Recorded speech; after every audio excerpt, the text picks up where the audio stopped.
નમસ્કાર ખેડૂત મિત્રો, હાલમાં સરકારશ્રીમાંથી કૃષિ સહાય રાહત પેકેજમાં આપણા મહીસાગર જિલ્લાનો પણ સમાવેશ થયેલો છે.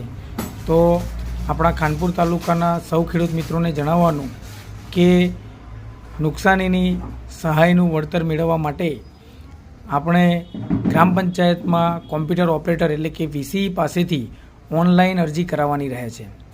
ઓનલાઈન અરજી કરવા માટે ખેડૂત દ્વારા 7/12/8 તાજેતરમાં નવીન કઢાવેલી હોય તેવી નકલ, તલાટીકમ મંત્રીશ્રીનો વાવેતર અંગેનો પિયતનો દાખલો, ખેડૂતનું આધાર કાર્ડ અને બેંક પાસબુક અથવા બેંક પાસબુકમાં બેંકનો ખાતા નંબર જો સ્પષ્ટ વંચાઈ શકે એમ ન હોય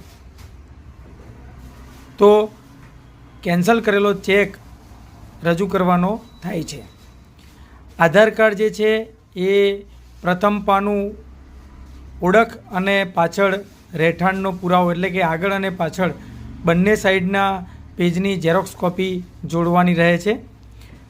બીજું કે જે ઓનલાઈન અરજી કરવાની છે તો એક ખેડૂત ખાતેદાર એક ગામમાં 2 ખાતા અથવા તો અન્ય ગામમાં બીજા ખાતા ધરાવતા હોય તો એ ખેડૂત ખાતેદારને ગમે તે એક જ ખાતા ઉપર આ સહાયનો લાભ મળવા પાત્ર છે.